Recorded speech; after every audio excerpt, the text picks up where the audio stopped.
everyone. Welcome to Park Pro's coverage of Falcon's Flight 14, presented by Limbert Disc Golf, supported by Innova. This Canadian Disc Golf Tour action is brought to you by the patrons of Park Pro, by PDGA Canada. Round 2, we're at Aspen Meadows West. This is the more open of the two courses here. We only see this course one time out of our 3. It feels longer. You're definitely more exposed to the wind. The last course we saw, the east side, is defined by gap hitting, and I feel like this course is defined by how you manage the wind. Hey, who are we going to see here? First off, we have got Miguel Alvarado. He's from the West Coast and a staple of the disc golf scene there. Rolling in at the 78 overall. Miguel, always known for the vibes. Great guy to play with. Proud Mexican. Absolutely. Jace Barros, free agent from Sherwood Park. 5 down last round. Great round. Not a guy I know a lot about, so I'm excited to see him play today. Oh, he's a smooth player, raw athlete, and he's rocking a Park Pro hat, which is the secret. He's going to win. This guy, sitting beside me, Ben Loggains, sponsored by Gander Disc Golf. Always known for bringing the fun and a little bit of excitement. Power thrower. Apparently not much of a forehand based on this one. And a streaky putter at best. I only had so many points to give out. Sylvain Verrier, another guy from the West Coast. We will be hearing from him, I've heard, doing the FPO coverage commentary with his partner Gabby, which is exciting. Can't wait to see this group of guys attack this Aspen Meadows West course today. Hole 1, 208 feet here. Most guys going to play a little bit of a chop sidearm to get it to come around this tree and cozy up by the basket. Not uncommon to potentially go OB long or right. This one's all about managing nerves.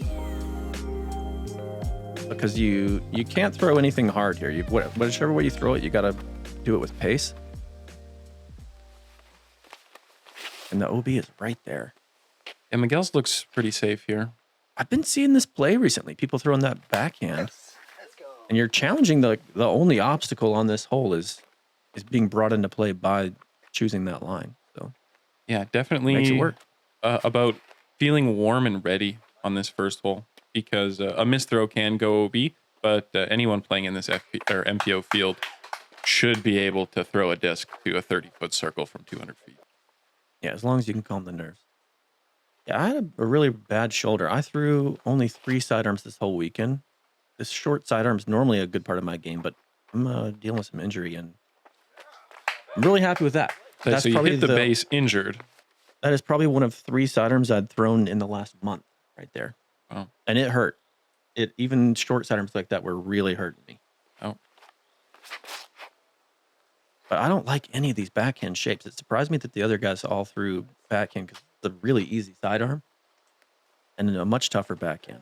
Yeah, that one's tough. Group's going to have to call that. I haven't seen a lot of the backhands go left early. I think usually it's trying to swing the hyzer too wide and not coming back in. Yeah. From what I remember, this is in. Yeah. Looks like it's way in. Yeah, it wasn't even really all that close. It's just because of the grass cut line. Mm. But if you imagine the curve, it would have been close, but we don't do curves. Kind of doing everything he can from there. Yeah, taking his medicine. He wants to get brave there. He'll throw it out of bounds, most likely. Very nice. That's probably a 25-footer, and that's a really good way to start the round. Yeah, great putt to start building your confidence. So you're going to see Jace's game. Another nice putt from Miguel here. Jace's game, a lot of really smooth, accurate hyzer, but he doesn't mess with a whole bunch of different angles. I think he likes to let the disc do the work and keep his swing playing the same on as many shots as he can. Tap in for you. Yeah, and honestly, that's a great way to approach these courses here at Aspen Meadows. A lot of this is about managing the course, your expectations, and the lies that the course gives you. Another look at your smoothie forehand. I was pretty relieved. The speed that I brought into the green there too, that could have gone out of bounds. It absolutely could have.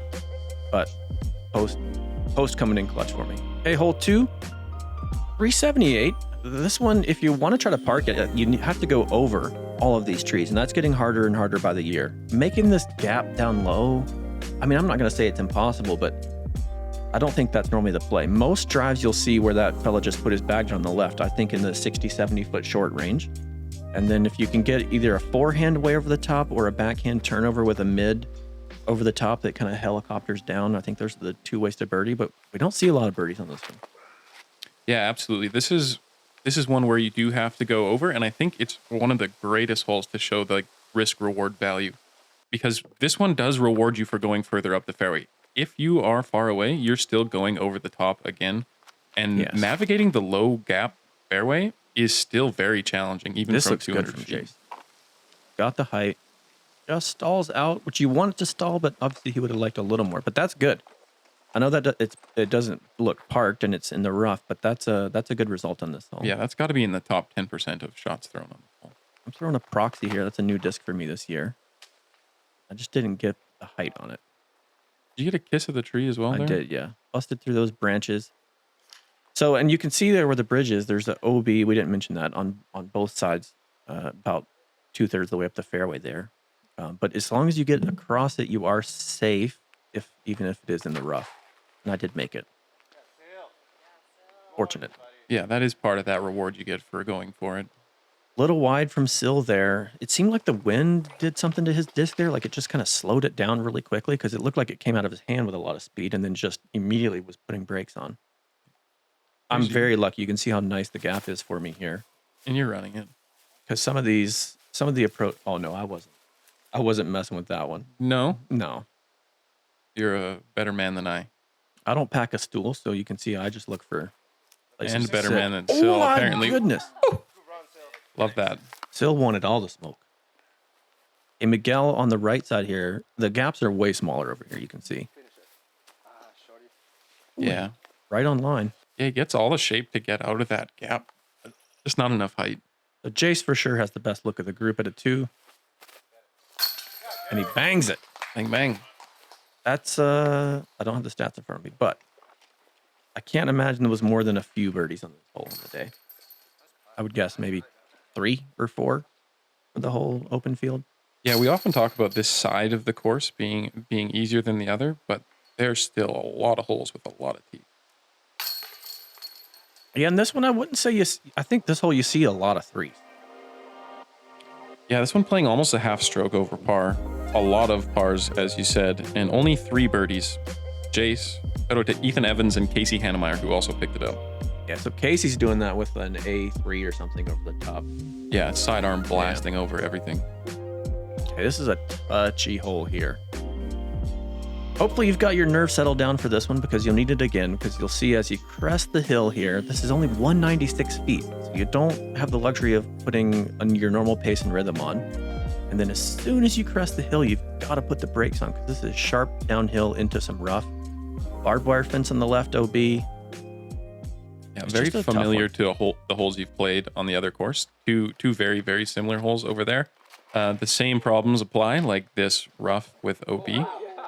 The rough that spits you back out of the fairway in Jace's case. Nice result for him. But the one added difficulty here, like you said, is that slide over the back. The pace control here is more important than ever. It's just really nervy throwing a shot this short in a tournament that feels this important. It's just very, very hard to down tempo this much, and especially early in the round. I feel like these shots are easier late in the round. I was really happy with this. This is actually kind of how I'm trying to play it. I prefer to favor 10 feet right of the basket, but I just had a touch too much pace, and then I'm honestly unlucky not to catch something there. Yeah, that's one of those thick Aspen Meadows roughs that usually will stop you from getting too far off the fairway, but the odd time you slide through it, it becomes a very, very difficult obstacle. Sills needs to get some breaks, and looks like it does. That's perfectly thrown. That's what you want. You want one bounce at the top of the hill, and then it'll filter all the way down. You really don't want to carry the top of the hill without one little check with the nose up. Okay, Miguel taking his 2 meters here. Getting very technical with the footwork. I like that. I think, even though his drive wasn't what he wanted, I think he's got a circle 2 look here. He's not playing with that But slope. he ain't looking. Who got here? I did not have much. I had to jam this through. Yeah. Yeah, I filtered all the way down there. That looked more forgiving on camera than it is. I've been in there before. It is not fun. That's a good birdie. Sill honestly was unlucky to even be as far away as he was, as well as he threw his drive. It's for the par for Jace. That's another good putt. His mid-range putting is looking good to start. I'd say that's typical for him. He's very confident in that, what would you say, 18 to 30 foot range. He's very, very good. Yeah, if you can get a bunch of those under your belt early in the round, it just makes your putting confidence so good. Lead card, a single birdie on a sub 200 foot hole. Yeah, it's just nerves. I think. Get another look at Sills here. He'll get the counter skip too. Pretty. Yeah. Hyzer edge catching and then pushing it over to the right. You can see though, tough to get it to stop.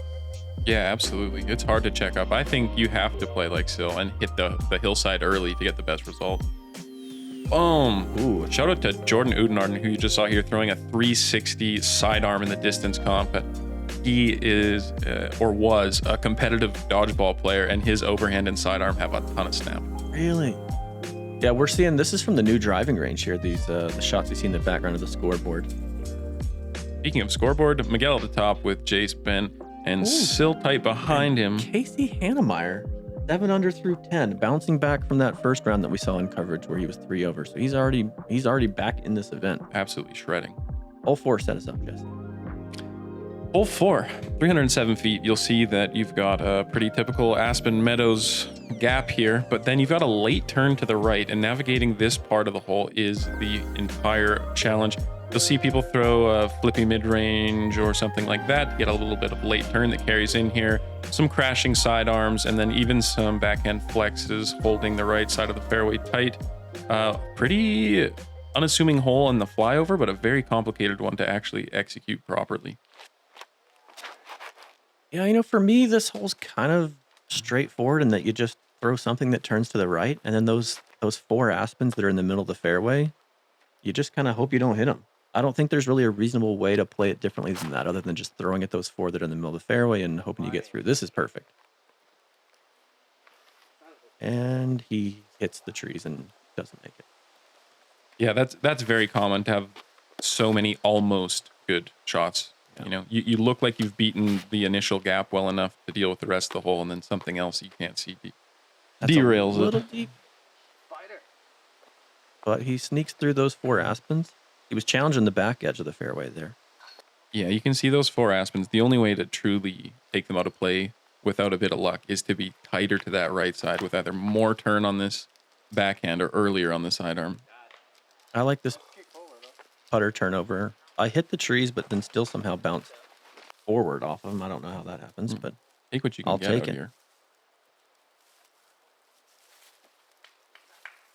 Taking his medicine. Yeah, making the only play he had available to him. Ouch. That's not very common. Normally, no matter what happens here, you've got some kind of scramble for the par. Yeah, just a little bit early of the corner. Jace, this is a long way out. 80-footer, a little step through Hyzer. Oh, I'll get it, man. That doesn't bother me. Then you went to the right? Yeah, Ben walking in front of him while he's trying to play. Agent of Chaos on the card already. That's a big putt. Up the hill, nose up. Little cut swing into the middle of the basket. Gets it over. Yeah, Miguel. I was happy here. This disc was a lot closer than I thought based on the whack of the wood I heard. I was surprised that it was up here. You would take a putt from that distance almost every time on this hole. Yeah, especially if you've heard wood. Yeah. And as usual, normally if you're closer than you thought you were going to be, you make the putt, right? And if you think you're going to be close and you're far away, it's hard to make it. Positive frame of mind, but Jace cleaning up the par, still cleaning up a bogey, which is, surprising that that's the best he could do, but that's the best he could do. Yeah, that tee shot didn't give him anything other than that chip out, and at that point, it is bogey at best. Okay, get slow-mo here, the flutter. Miguel's flutter is part of the design. That is not a mistake.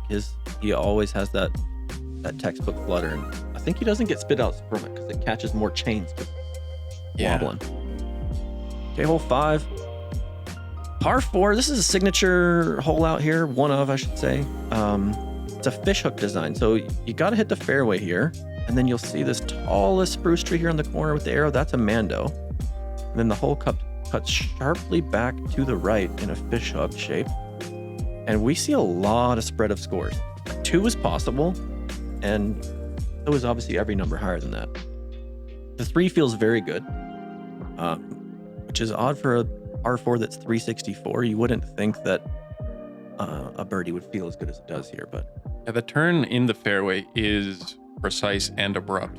You can't get away with just something that swings to the right. You need to carry the almost entire linear distance of the hole before you start making that break to the right if you want to push for a 2. Yeah. Otherwise, anything that gets close to that Mando gap gives you a play around for a birdie. Miguel will still have an opportunity at a birdie even from there. I'll have to get a little crafty. He's not far from the basket, but the angle is weird. I play a backhand with a slightly stable disc. This is an old beat-up Banshee here that I feel confident hitting gaps with, contrary to what you're seeing here. But I like to just make the gap and then get left towards the next tee box to make sure that you can see around the corner. Yeah, it sets you up for the second shot so much better to have that extra space to play with. We have seen guys with huge forehands here go to absolutely park this hole. You don't see it very often, but it is possible. None of us here, though, have that kind of forehand power. Yeah, funny enough, that was probably my highlight shot of my weekend. My forehand made it all the way around the corner. Really? Yeah, I had a 40-foot eagle look, and I hit cage and tapped in my bird. But Famously a forehand guy. yeah, famously not a forehand guy. So that's surprising for Sil. This kind of like smooth backhand gap hit is, I think, his best shot. So honestly, surprising not to see him at the gap. But Thankfully, Okay. the extra stroke that par 4 is giving him, he still can par from there. yeah, I'm getting greedy here, trying to get a really, really high forehand. And I just push it too straight. We had tailwind that was pushing it straight. There was really no way for that to go well for me. I didn't need to try it. You could, yeah, you worked a lot there to get a maybe circle 2 look at best. Oh no, I am in the deep dark forest back there. Oh, I'm like 120 feet long. I went straight, and there's some very, very thick rough back there. I believe. Unless I'm not remembering correctly. Okay, this is a makeable putt with some shape. It's got to put some air under it up high and shape it back to the left. Oh man, that was on target too. One branch to beat. Yeah, see, I'm sitting with my heels on my mini, going for a forehand roller, and barely even make it out to the front side. So now I've got a circle 2 look from 70 feet with stuff in the way. yeah. And now this is for my 4. Nice par, Ben. Yeah. That was a good one to make. Yeah, I went to my understable here. It's the Pete Model S. It's all beat up. Kind of used the wind to hold it up the whole way. What a beautiful putt. Yeah, that was the classic one where you feel like you have to make it, you know? Yeah, If it had been for birdie, I'd probably not get it, but because it's for par, you just feel like, well, this putter can't hit the ground right now. With Miguel trying to chase the vibes. Miguel trying to chase it in. Great effort. Kind of went one of those ones that was above a cage below the band, but didn't manage to catch a chain. Good cleanup, though. It's Yeah. easy to miss from back there because those aspens are tight. When you get behind the basket, you can get some awkward stances. That's a bummer of a bogey for still there. But it can be worse. And a great birdie from Jace. That's how you play the hole. You know, make it look boring, right? Yep, exactly. Hit the gap, pitch, make the putt. That's a tough scramble, though. Yeah, Yeah, that could have gone differently, hey? asking for it to go in or give him some love. That's nice. I love the concentration. Get a hole 6, 203 feet, par 3. Probably the easiest hole on the whole property. Well, hole 1 maybe? Yeah, hole 1 maybe. This one, you just got to keep it straight down the middle, throw your favorite putter softly, and have it slide up for your tap in. As I say, this was the easiest hole. I made a fool of myself on this one and managed to get a bogey from 203 feet out. Getting off the fairway early, like any of these holes, can spell trouble just with how thick the rough is here. I think the height is important here. You'll see the branches reaching across the fairway. They're at like human head height. So keeping it low, like what Jace did there, is the play. He just didn't quite get it in the fairway. Yeah, pacing down this much when you're used to throwing a little bit harder is super challenging. I think it's very common to early release those, trying to make sure you don't accidentally pull them the other direction. Yeah, it's easier to control the pace here, though, because you can throw the disc hard and just use the ground to check the speed. Unlike a lot of the holes here, you can put it down low and let the dirt slow it. That's what I'm going for there. A little lucky to cheat through the end.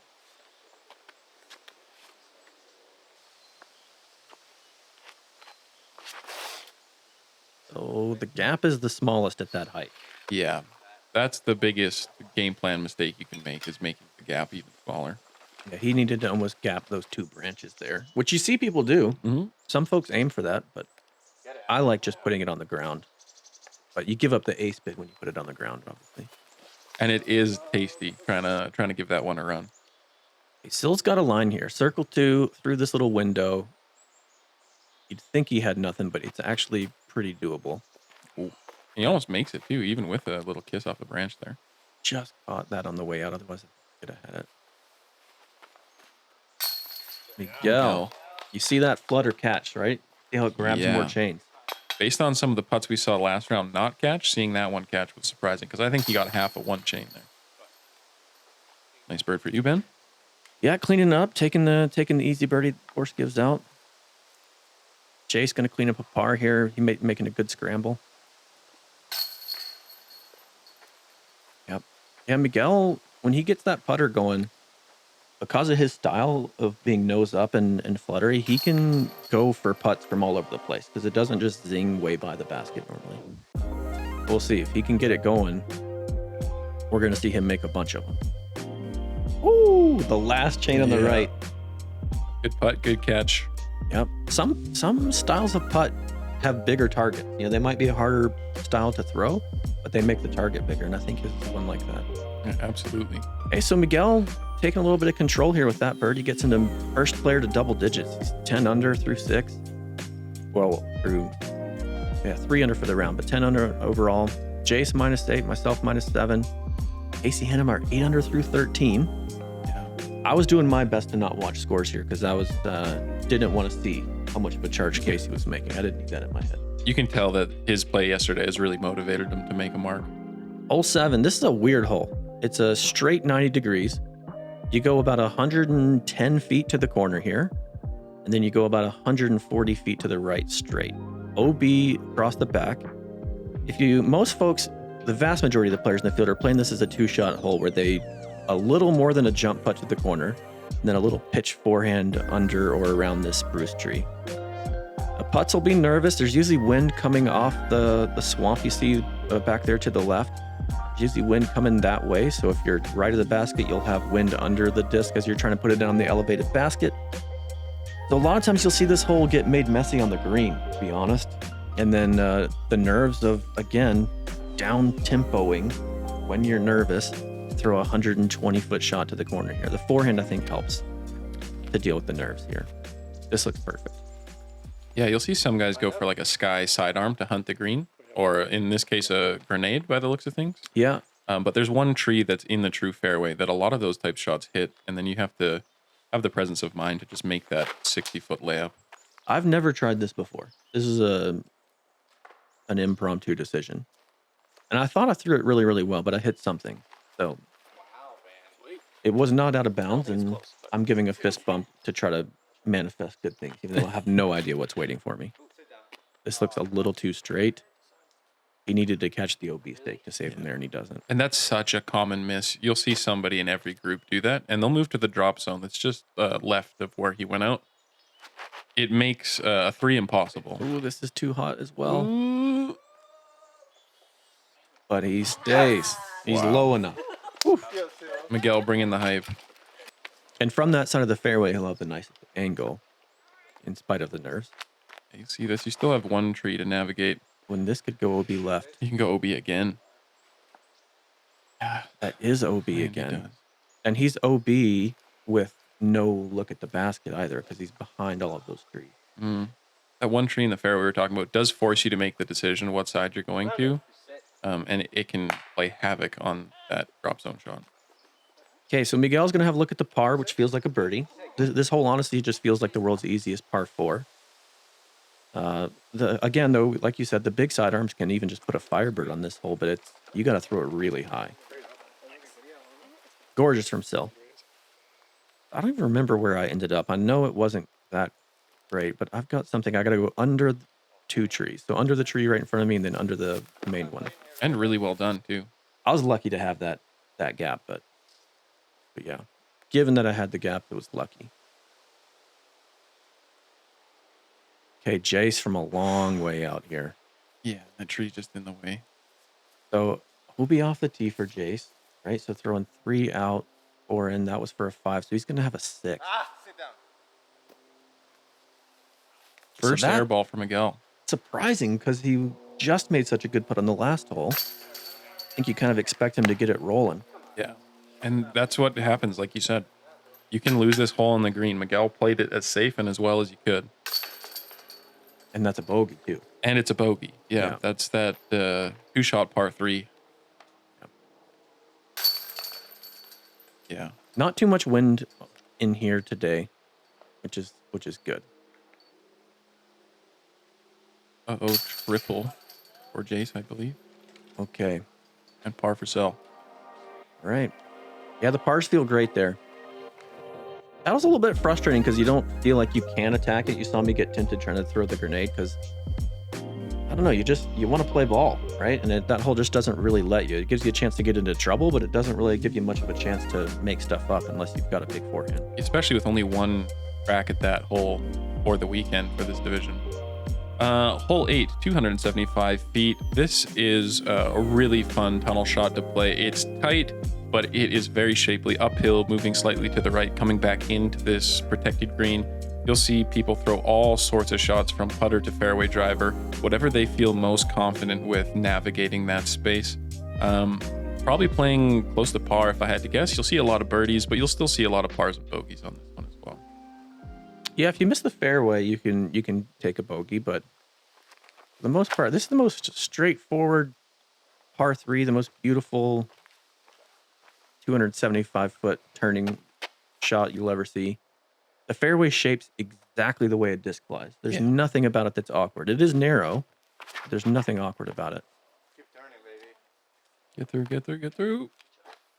Just the height there for Sil. I feel like if he's lower, that keeps turning, right? So the height just kind of kept it from turning as much as he wanted, but he hit the fairway. It is a little uphill, like, that's trouble for Miguel. Yeah. That can happen here, right? If you don't hit the fairway, you can get a much worse result even than what Miguel got. Absolutely. He managed to stay on the side of the fairway where par is still very, very in play. But if you get through some of this rough, it can be this is much pretty. more dangerous. Get in the hole. Yes! Let's see that again. We got a capture cam angle. We must. This was perfect. Turning late with the mid-range here. Trees are Busting mostly through air. some branches. Woo! Good Took a backstop. It would have been sweet if he'd gotten it on the way back, too. Yeah, double chain. Wow, what a great shot. If Miguel can make it happen with the sidearm, it's looking Pretty like good. He can. Heading for the next tee box, I think. Oh, yeah, just a bit too much, but He'll have a look, which is good for being 30 feet off the tee box after 1. yeah, with how protected this green is, it'll be interesting to see if he has anything direct at the basket. Good effort from deep.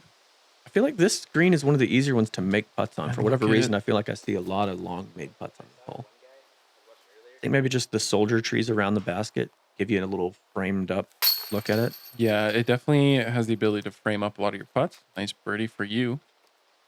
Yeah, I was really happy to make that one. All these putts, we're all feeling the nerves. None of us are bigger than the moment here. Like the moment that we're on lead card here at an A tier is, I think, not something that outreaches any of us. So we're all feeling it. Camera jitters also potentially for some of these guys. I forget about it now because we sit and talk about this so often. Yeah. But Yeah. I was really happy to slip this one over the rim. Oh. Low, but in the middle. Seems like the putt that you need is low and in the middle on these 24 chain baskets. Yes. Yes, for sure. Yeah, and Jace with a disappointing birdie. Okay, hole 9. This is one of the, I don't know, maybe more luck involved holes that we see on the property here. You can do the low hyzer that try to skip it into the gap here, but more commonly, and I think what ends up getting more good results, is to throw over the top and just crash it in. Play the plinko, hope for the best. It's only 227. There's plenty of space to throw the disc, but sometimes you feel like you just don't know what a good shot looks like until you get up there and see. Absolutely. This is kind of like the baby brother to a hole on the other side where you play kind of a blind uphill hyzer. But with the shorter nature of this, you are more inclined to go even higher and take that plinko result around the basket. You see a smile in there. I don't know if you could tell. I don't think we had catch cam there, but I got really lucky. So I actually was trying to go like a bit more flat and stall, and I hit the tops of the trees on the right and then bounced to inside the circle. Wow. This more typical. On the hyzer, getting the front edge of the disc down. That looked good. We're not seeing the catch cam here, which is unfortunate because you're getting the experience of the players here, which is having really no idea. You're putting the disc up in the wind and you just listen. Yeah, you listen and make sure you don't hit something early, and then you can be anywhere within 50 feet of that basket. And this hole can leave you feeling like life isn't fair, because sometimes you'll see the person who threw what looked to be the best drive, and then you get up there and they're in the worst spot. Oh, that's a great run. Having to get some hyzer on that putt to get around those trees. Miguel lined up in an alley here. This looks like a nice spot to throw from. Yes, sir. He makes good. He's back on track after a hiccup on the last two. It's not the putting that is the problem today. Back to -9. Yeah, so that's an edge of circle miss for me, and it was not a well-thrown putt even. That looked like a fairly direct line to the basket as well. Little lapse in putting. Yeah, I was actually struggling with the distractions. The next tee box is like really close here, but there's dense forest, so people seem to forget that they're only like 30, 40 feet away from you when they're over there. So there were some people talking about water bottles and then yelling for things, and I let it get the best of me. Take another look at the gills. This is what his putt is made for right here. Putting the hand over to the right, hit it in the gap, nose up. That's a great putt. That's why we see him on lead card so much. That's our front 9. Oh, Here's the scores. Miguel was kind and came a little bit back to us there. 6, 7, 8, 9 for the lead card. We're all stacked up sequentially here. Oh no, that's Casey Hannemeyer at 7. He is 10 down through 16. Taking Sill's spot for now in the top 4. Yeah, still sliding all the way down to 7 with Brian and Wilson. It should be noted, -10 is the course record on this west side. So Casey's still with 2 holes to play, and hole 18, very much a birdieable hole, looking to, I guess, break that course record. Okay, we'll catch you on the back 9. That's it. Yeah, see if they can keep it together. Remember, join us on Patreon, patreon.com/parkpro.